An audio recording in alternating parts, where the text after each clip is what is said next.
Somewhere in a quiet gallery of the Musée de l'Homme in Paris, a skeleton stands upright behind glass. At first glance, it looks ordinary. Then your eye drifts to the ribs. They don't fan outward the way ribs naturally should.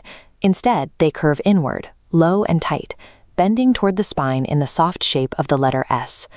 We usually assume the garment that caused this, the corset, was a brutal torture device, a cage forced upon helpless women by patriarchal fashion. You might even picture those grim metal cages from the 16th century.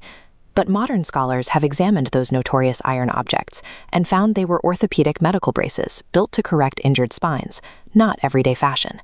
The real corset was made of cloth, cord, and the flexible spring of whalebone. It never touched a scalpel, and it never broke a single bone. It did its work so slowly and gently that the women wearing it rarely screamed.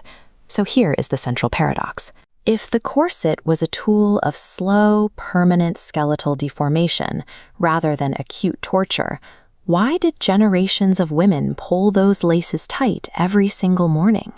To understand that choice, we have to travel back to the courts of 16th century Europe. The corset's ancestor was a stiffened bodice called a pair of stays. The goal back then was a rigid, cone-shaped V, not the hourglass shape you might expect. To the people of that era, a stiff, upright line signaled self-command and aristocratic power. A well-laced woman looked disciplined.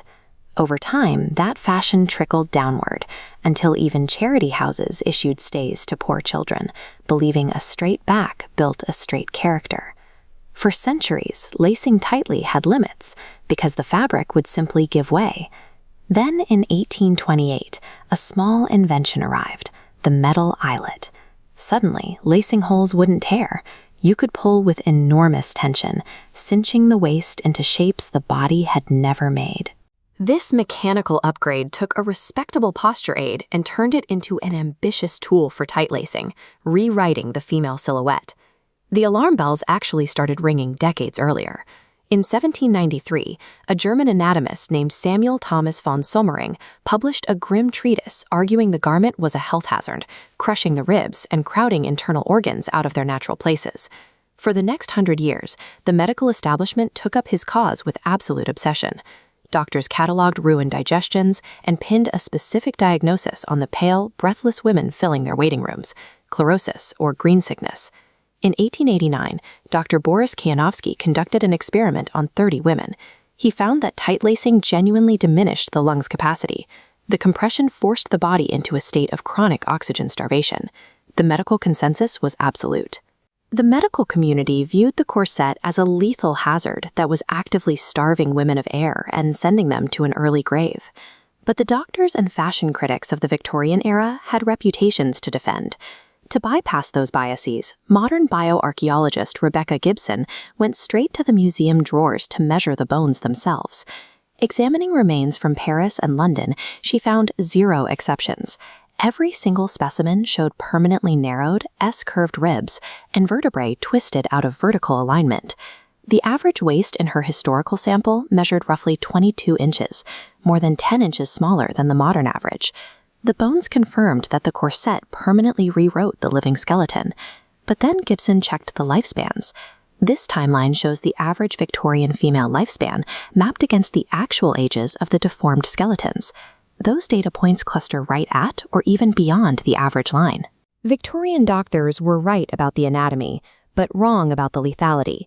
The corset crowded organs and deformed ribs, but it did not kill the women who wore it. Imagine a 19th century shopgirl dressing for her day. To step out uncorseted would be unthinkable, as shameful as walking into the street half-dressed. And there was a hidden physical utility the critics rarely admitted.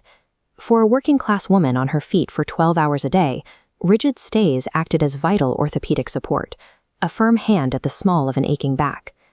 What finally defeated the corset was history. The First World War pulled women into munitions plants, where bending and lifting were required, and a rigid whalebone cage became an impossible liability. As women abandoned the corset for the looser styles of the 1920s, the epidemic of chlorosis quietly vanished from medical texts. The corset represents a calculated, rational trade-off women made to secure social belonging and physical support in the only world they knew. Every age reshapes the body in the name of beauty. You can find similar stories in a foot bound in silk, or a neck stretched with rings of brass. We look at the past and see madness, yet we live in an era of surgical contouring and starvation diets, insisting our own modifications are healthy and refined. The corset only feels uniquely horrific because it left behind the clearest, most undeniable physical evidence of our psychological desires. That S-curved skeleton in its glass case is a mirror, reflecting humanity's oldest bargain: the willingness to quietly remake the body to belong, and the ability to believe it doesn't hurt.